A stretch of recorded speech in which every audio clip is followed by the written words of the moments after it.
Hello everyone, welcome to ISPCS Decoded. Today in this video we are going to discuss 17 December 2025 के the Hindu के सारे editorials का simplification. So without wasting any time let's get started. आज के newspaper में 7 editorials दिए हैं and the first editorial we are going to discuss is Shanti bill.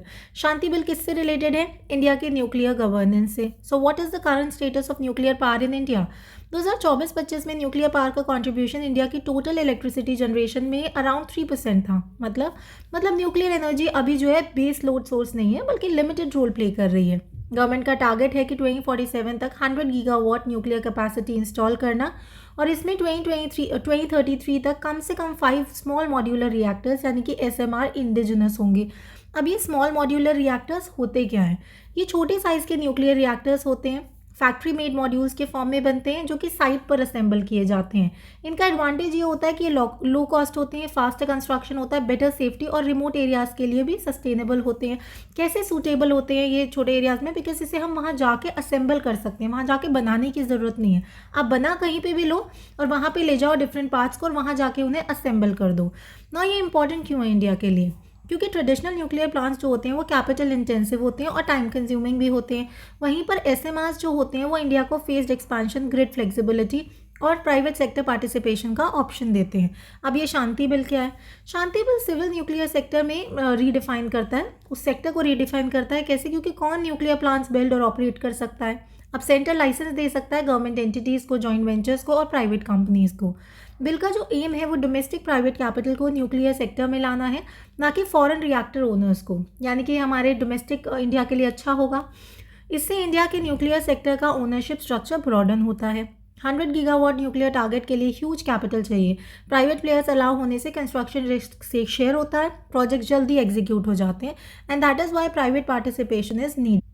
Shanti bill जो है वो फ्यूल साइकिल जैसे सेंसिटिव एरियाज को स्टेट के कंट्रोल में रखता है. Private role mainly plant construction, delivery और सप्लाई चेन तक लिमिटेड रहेगा. अब ये फ्यूल साइकिल क्या होता है? फ्यूल साइकिल का मतलब होता है कि यूरेनियम माइनिंग से लेकर फ्यूल फैब्रिकेशन, रिएक्टर यूज और वेस्ट डिस्पोजल तक का जो पूरा प्रोसेस है उसे हम फ्यूल साइकिल बोलते हैं.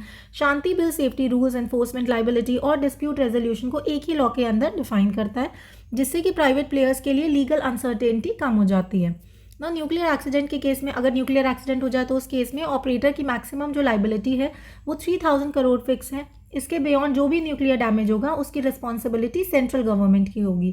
क्वेश्चन ये है कि 3000 करोड़ का ये जो कैप है ये क्या large scale nuclear accident, health impacts और एनवायरमेंटल क्लीनअप के लिए काफ़ी होगा? So there is a concern over the liability adequacy and the operator liability cap. Now bill centre को अलाउ करता है कि वो पब्लिक इंटरेस्ट में प्राइवेट न्यूक्लियर इंस्टॉलेशन की पूरी लाइबिलिटी भी ले सके. ये इन्वेस्टर्स जो है उनके लिए कंफर्ट देता है. सो प्राइवेट ऑपरेटर्स को इंश्योरेंस या फाइनेंशियल सिक्योरिटी रखनी होगी, लेकिन सेंटर की न्यूक्लियर प्लांट्स एग्जाम्प्टेड हैं, इसलिए ट्रांसपेरेंसी और पब्लिक ऑडिट बहुत ज़्यादा इंपॉर्टेंट हो जाता है. सप्लायर पर लाइबिलिटी तभी आएगी जब कॉन्ट्रैक्ट में क्लियरली मेंशन हो या डैमेज जानबूझकर किया गया हो. इससे क्या है, सप्लायर अकाउंटेबिलिटी यूनिफॉर्म नहीं रहती है. न्यूक्लियर रेगुलेटर वो अथॉरिटी होती है जो सेफ्टी स्टैंडर्ड्स, इंस्पेक्शंस और कंप्लाइंस इंश्योर करती हैं. इंडिया में ये role largely atomic energy regulatory body perform करता है. शांति बिल रेगुलेटर को स्टैट्यूटरी बेस देता है, लेकिन अपॉइंटमेंट्स और कंट्रोल अभी भी सेंटर और एटॉमिक एनर्जी कमीशन के पास है.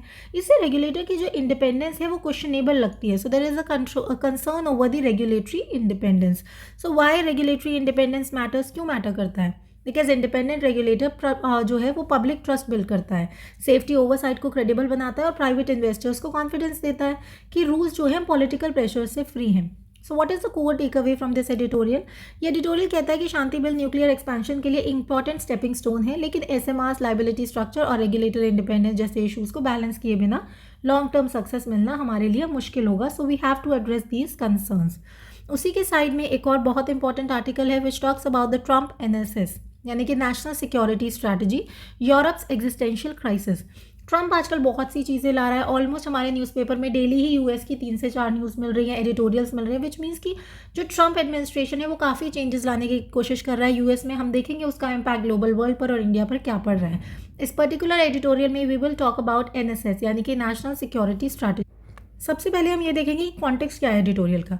एडिटोरियल बात करता है ट्रंप एडमिनिस्ट्रेशन के एनएसएस की, कि कैसे उसने यूरोप के लिए एक सीरियस वार्निंग दी है। डॉक्यूमेंट से क्लियर है कि यूएस अब यूरोप को रिलायबल एलाय नहीं मानता। एनएसएस का टोन जो है वो अमेरिका फर्स्ट, मर्चेंटलिस्ट और नेशनलिस्ट है। यूरोप को पार्टनर के बजाय वो एक प्रॉब्लम जोन के रूप में प्रोजेक्ट किया जा रहा है।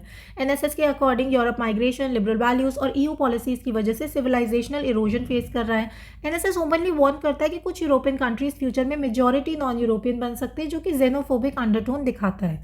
यूएस का कहना है कि वो पेट्रियाटिक यूरोपियन पार्टीज को सपोर्ट करेगा, जो कि यूरोप के लिए इंटरनल पॉलिटिक्स में इंटरफेरेंस जैसा लग रहा है हमें। सो what is the NATO and defence का स्टैंड।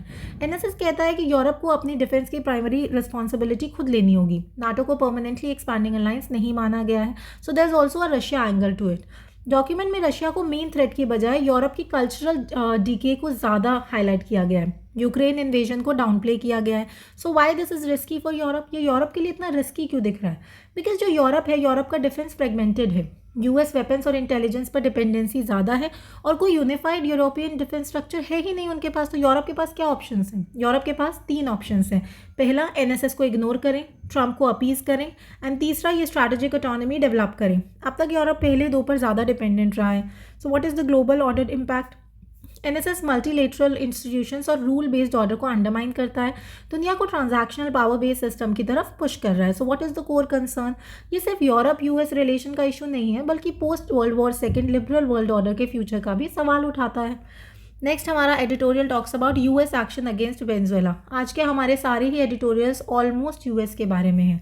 नेक्स्ट बात करता है ये यूएस का action against Venezuela. Venezuela US के नीचे कंट्री आती है साउथ अमेरिका में। सो हुआ क्या?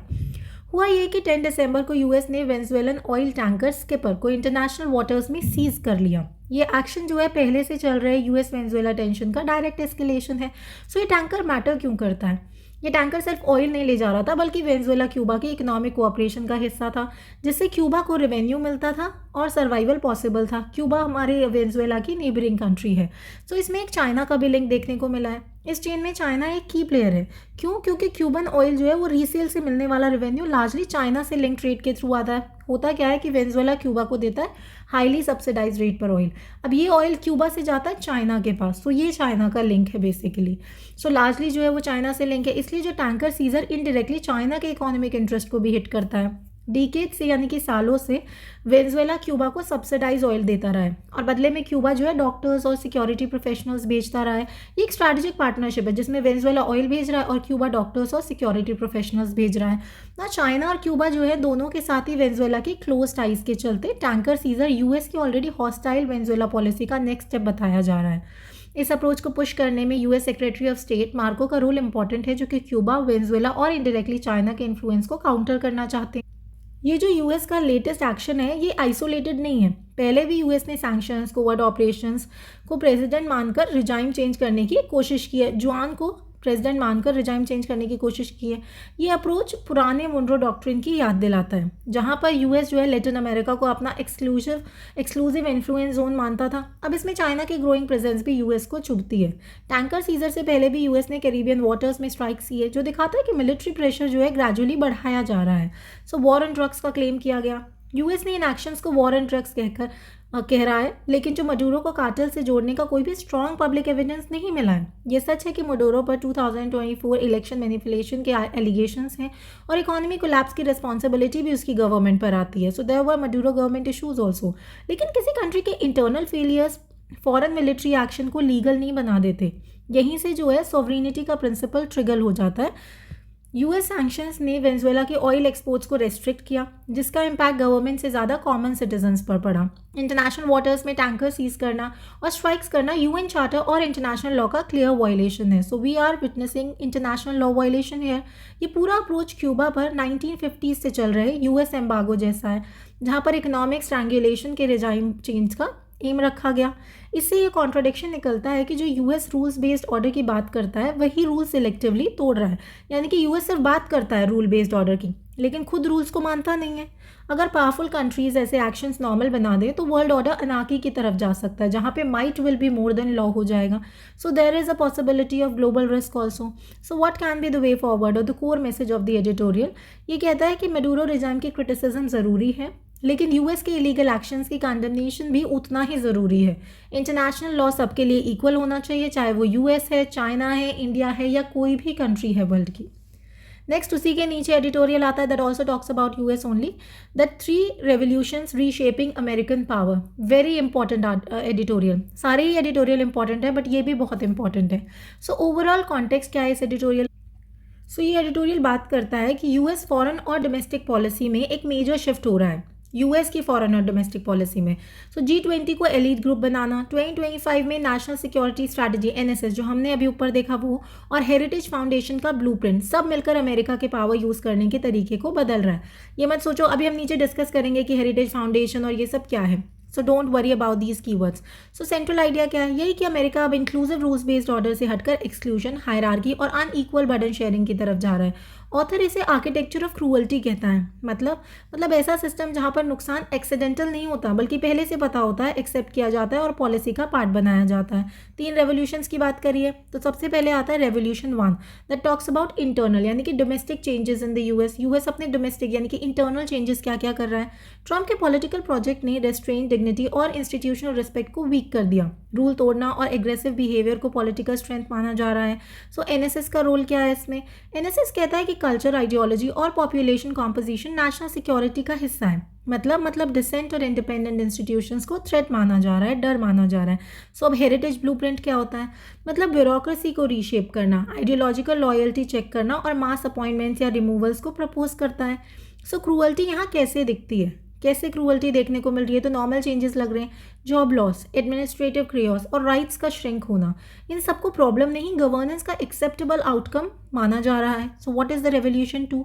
रेवोल्यूशन 2 इज एक्सटर्नल यानी कि फॉरेन पॉलिसी शिफ्ट। पहले हमारा इंटरनल था, ये हमारा एक्सटर्नल है। पहले यूएस अलायंसेस स्टेबल और प्रिडिक्टेबल थे, अब जो अलायंसेस होंगे वो ट्रांजैक्शनल हो गए हैं, यानी कि फ़ायदा हुआ तो आप साथ हो वरना आप नहीं हो। अलाइज को बार बार प्रूव करना होगा कि वो यूएस के लिए यूज़फुल हैं। यूरोप और इंडो पैसिफिक से ज़्यादा फोकस अब वेस्टर्न हेमिस्फीयर पर है। पुराना बिलीफ यही कि अमेरिका अपना एरिया कंट्रोल करेगा। माइग्रेशन जो है उसको डोमेस्टिक इशू नहीं बल्कि नेशनल सिक्योरिटी थ्रेट बना दिया गया है, विच इज़ वेरी डेंजरस। ना जहाँ पावर और फ़ायदा है वहाँ इंटरवीन, जहाँ कॉस्ट ज़्यादा है वहाँ रिट्रीट। अलाइंसेस वीक होंगी, राइवल स्ट्रॉन्ग होंगे और ग्लोबल सिस्टम फ्रेगमेंटेड हो जाएगा। Then comes the revolution 3 which is economic. पहला था डोमेस्टिक, फिर था पहला था इंटरनल, देन था एक्सटर्नल यानी कि फॉरेन, और तीसरा है इकोनॉमिक यानी कि ग्लोबल गवर्नेंस शिफ्ट। G20 को एलीट डिसीजन मेकिंग ग्रुप बना दिया, यानी कि पावरफुल कंट्रीज रूल बनाएंगे और बाकी सारे फॉलो करेंगे, जो कि अच्छी बात तो है नहीं। तो ये मैटर क्यों कर रहा है, बिकॉज एमर्जिंग इकोनॉमीज जैसे कि इंडिया का ग्लोबल डिसीजन मेकिंग में रोल कम हो जाएगा। ग्लोबलाइजेशन को रिस्क माना जा रहा है, टैरिफ, रीशोरिंग और रीजनल इकोनॉमिक ब्लॉक्स प्रमोट किए जा रहे हैं। डेट रिलीफ टफ होगा, ट्रेड सिलेक्टिव होगा और कैपिटल जियोपॉलिटिकल लॉयल्टी से मिलेगा। तो इन शॉर्ट इकोनॉमिक क्रूअल्टी देखने को मिलेगी हमें। सो सफ़र कौन करेगा, ग्लोबल साउथ के वर्कर्स, एक्सपोर्टर्स और पुअर कंट्रीज, और साथ ही में यूएस के अंदर भी जो वर्किंग क्लास है वो। सो what is the underlying mindset. It talks about return of the imperial thinking, यानी कि टेरिटोरियल एम्पायर नहीं पर हायरार्किकल थिंकिंग, स्ट्रॉन्ग इम्पोज करें, वीक एडजस्ट करें, ये सारी थिंकिंग बन रही है। एनएसएस पॉलिसीज़ को जस्टिफाई करता है, हेरिटेज आइडियोलॉजी प्रोवाइड करता है। सो क्रूअल्टी यहाँ पर कैसे फिट हो रही है परफेक्टली, क्योंकि सफरिंग को अवॉइड नहीं किया जा रहा है बल्कि उसे सिस्टम का टूल बना दिया जा रहा है। So what is the final take away from this editorial. ये बात करता है कि इस शिफ्ट से विक्टिम सिर्फ ग्लोबल साउथ में नहीं बल्कि अमेरिका के अंदर भी हैं। ये सिर्फ यूएस पॉलिसी चेंज नहीं है बल्कि ग्लोबल ऑर्डर के रूल्स बदलने का भी सिग्नल है। सो दिस मैटर्स, मतलब यही है that US is shifting from a rule based global order to a hierarchy based system where exclusion and unequal burdens are deliberate policy choices, यानी कि उसको पॉलिसी का पार्ट बना रहे हो, नॉर्मलाइज कर रहे हो। Next editorial is also talking about US only, यानी कि इंडिया एंड यूएस 2005 वर्सेस 2025। 2005 में कैसा था हमारा रिलेशन और 2025 में कैसा है, we will talk about that only. So 2005 a defining crossroads. 2005 में इंडिया यूएस रिलेशन एक हिस्टोरिक टर्निंग पॉइंट पर खड़ा था। वॉशिंगटन ने ओपनली कहा था that we want to help India become a major world power. ये लाइन सिर्फ डिप्लोमेसी नहीं थी, ये एक बिलीफ थी। तो ये स्टेटमेंट मैटर क्यों करता है, बिकॉज यूएस को तब लगता था कि रिस्पॉन्सिबल राइजिंग पावर्स को अपलिफ्ट करना ग्लोबल स्टेबिलिटी को स्ट्रेंथन करता है। कॉन्फिडेंस हाई था, फियर यानी कि डर बहुत लो था, और इसी माइंडसेट से सिविल न्यूक्लियर डील भी पॉसिबल हो पाई थी। ये एक ऐसा ब्रेक थ्रू था जो कि कोल्ड वॉर के सारे ब्लॉक्स तोड़ देता है। Now you go fast forward to 2025 की नेशनल सिक्योरिटी स्ट्रैटेजी जो हमने अभी ऊपर देखी, ऊपर के 2 एडिटोरियल्स में जिसको डिस्कस करा, ये कम्प्लीटली डिफरेंट अमेरिका दिखाती है, लाउडर, डिफेंसिव और इनवर्ड लुकिंग। डॉक्यूमेंट बार बार कहता है कि we save the world from disaster, पर जब सेल्फ प्रेज ज़्यादा हो तो यूजुअली सेल्फ डाउट छुपा होता है। 2005 का यूएस जो है दुनिया को शेप करना चाहता था और 2025 का यूएस बस अपना लोड कम करना चाहता है। एटलस लाइन क्या बोलती है? एनएसएस बोलता है कि America will no longer carry the world like Atlas. मतलब लीडरशिप अब ड्यूटी नहीं, बर्डन है। तो हम ऐसी लीडरशिप नहीं चाहते जो हमारे लिए बर्डन हो। ठीक है ना। इंडिया अब यूएस के लिए स्ट्रैटेजिक पार्टनर से ज़्यादा स्ट्रैटेजिक इंस्ट्रूमेंट बन गया है। सो ये इंडिया की नई फ्रेमिंग है। इंडिया का जिक्र मोस्टली चाइना के कॉन्टेक्स्ट में है, इंडो पैसिफिक, क्वाड, बैलेंसिंग वगैरह। इंडिया गोल नहीं है, गियर है। 2005 में इंडिया का राइज एक शेयर ड्रीम था, लेकिन 25 में इंडिया का रोल एक स्ट्रैटेजिक कैलकुलेशन है। ट्रम्प एरा एनएसएस एक मॉडर्न मुनरो डॉक्ट्रिन रिवाइव करती है, फोकस ऑन यूएस हेमिस्फीयर, बाकी दुनिया सेकेंडरी। जब इंडिया स्ट्रैटेजिक ऑटोनॉमी बोलता था, यूएस अनईजी हो जाता था। अब यूएस यूनिलेटरल ऑटोनॉमी को रियलिज्म बोलता है। एनएसएस अपनी सक्सेस स्टोरीज गिनाता है, India Pakistan conflict solve etcetera. ये एनालिसिस से ज़्यादा डोमेस्टिक अपलॉज के लिए लगता है। स्ट्रैटेजी का काम जो है वर्ल्ड को समझाना होता है। यहाँ स्ट्रैटेजी स्टेट परफॉर्मेंस बन गई है, यानी कि सिर्फ आप अपनी अपनी भलाई कर रहे हो, अपनी अपनी बड़ाई कर रहे हो, अपने अपने प्रेजेस कर रहे हो, अपने लिए तालियां खुद ही बैठकर बजा रहे हो, दूसरों से आपको कोई मतलब ही नहीं है। So what this means for India? India के लिए इसका क्या महत्व या क्या मतलब है? जो यूएस पहले इंडिया के लिए स्ट्रैटेजिक स्पेस बना रहा था, आज खुद अपनी जगह सिक्योर करने में वो बिजी हो गया है। शेयर्ड रिस्पॉन्सिबिलिटी का मतलब है पार्टनर ज़्यादा करें और यूएस कम गारंटी दे। सो क्या पार्टनरशिप खत्म हो गई है? Is the partnership dead? नहीं, पर अब ये रोमांटिक पार्टनरशिप नहीं है, एक प्रैक्टिकल अरेंजमेंट है। So what is the hidden message in NSS? That partners must take primary responsibility. मतलब बैकअप लिमिटेड होगा, एक्सपेक्टेशंस हाई होगी। Why 2005 still matters? क्यों ये अभी भी मैटर करता है? क्योंकि 2005 याद दिलाता है कि स्ट्रैटेजिक ट्रांसफॉर्मेशंस तब होते हैं जब कॉन्फिडेंस दोनों तरफ हो। ये स्ट्रैटेजी फ्यूचर से ज़्यादा पास्ट को रिकवर करने की कोशिश लगती है। 2025 का जो साइकोलॉजिकल कोर है, सो इंडिया के लिए हार्ड ट्रुथ क्या है? इंडिया का राइज अब स्पॉन्सर्ड नहीं होगा, सेल्फ मेड होगा। जब यूएस कमिटमेंट श्रिंक होते हैं, स्ट्रैटेजिक स्पेस एक्सपैंड होता है, चाहे अनइंटेंडेड हो। So what is the real challenge for India? Vacuum fill करना नहीं है, बल्कि अपनी सिविलाइजेशन कैपेसिटी और इंटरेस्ट के हिसाब से रूल बनाना होगा। So what is the final take away from this editorial? 2005 का एरा होप था, लेकिन 25 का एरा सेल्फ रिलायंस और रियलिज्म का है, और ये क्लैरिटी इंडिया के लिए स्ट्रेंथ बन सकती है। सो हमें इसे अपने साइड में यूज़ करना है। नेक्स्ट एडिटोरियल हमारा आता है लीडरशिप क्राइसिस इन कर्नाटका के बारे में। सो what is it all about? Karnataka is in a state of political flux. Karnataka politics is currently in flux, जहाँ पर गवर्नेंस से ज़्यादा लीडरशिप पॉलिटिक्स स्टेज पर है। दोनों नेशनल पार्टीज जो हैं, कांग्रेस जो कि पावर में है और बीजेपी जो ऑपोजिशन में है, वो इंटरनल टसल से जूझ रही हैं। रूलिंग कांग्रेस का मेजर इशू है कि चीफ मिनिस्टर और डिप्यूटी चीफ मिनिस्टर के बीच पावर शेयरिंग का एम्बिगिटी। इसने गवर्नेंस से ज़्यादा अटेंशन पॉलिटिक्स पर शिफ्ट कर दिया। बेंगलुरु में सिद्धरमैया और शिव कुमार ब्रेकफास्ट मीटिंग को एक टेम्प्रेरी ट्रूस माना गया, स्पेशली बेलगावी असेंबली सेशन के बाद। सेशन शुरू होते ही सीएम के बेटे यतेंद्र ने कहा कि उनके पिता जो हैं, उनके जो फादर हैं, वो फुल टाइम सीएम रहेंगे, पर्सनल व्यू बोलकर। और ये स्टेटमेंट ने फिर से कंट्रोवर्सी भड़का दी। ऑफिशियली दोनों लीडर्स कहते हैं कि डिसीजन पार्टी हाईकमांड करेगा, लेकिन ग्राउंड पर एमएलएज और फैक्शंस इम्पेशेंट हैं और अर्ली क्लैरिटी चाहते हैं। और इसी अनसर्टेनिटी के बीच सेकेंड रंग लीडर्स क्वाइटली अपनी पोजीशनिंग कर रहे हैं। क्यों? क्योंकि लीडरशिप फ्यूचर जो है वैक्यूम फ्यूचर अपॉर्चुनिटीज़ क्रिएट कर रहा है और सबको अपने अपने एम्बिशंस हैं। सो सेकेंड रंग एम्बिशंस हमें यहाँ पर देखने को मिल रहा है। पार्टी के अंदर ही लोग कह रहे हैं कि लीडरशिप कन्फ्यूजन से गवर्नमेंट की इमेज सफ़र हो रही है। कैबिनेट रीशफल, एक्सपेंशन को लेकर सीएम कैंप और डिप्यूटी सीएम कैंप डिवाइडेड है, जिससे एडमिनिस्ट्रेटिव अनसर्टेनिटी और बढ़ रही है।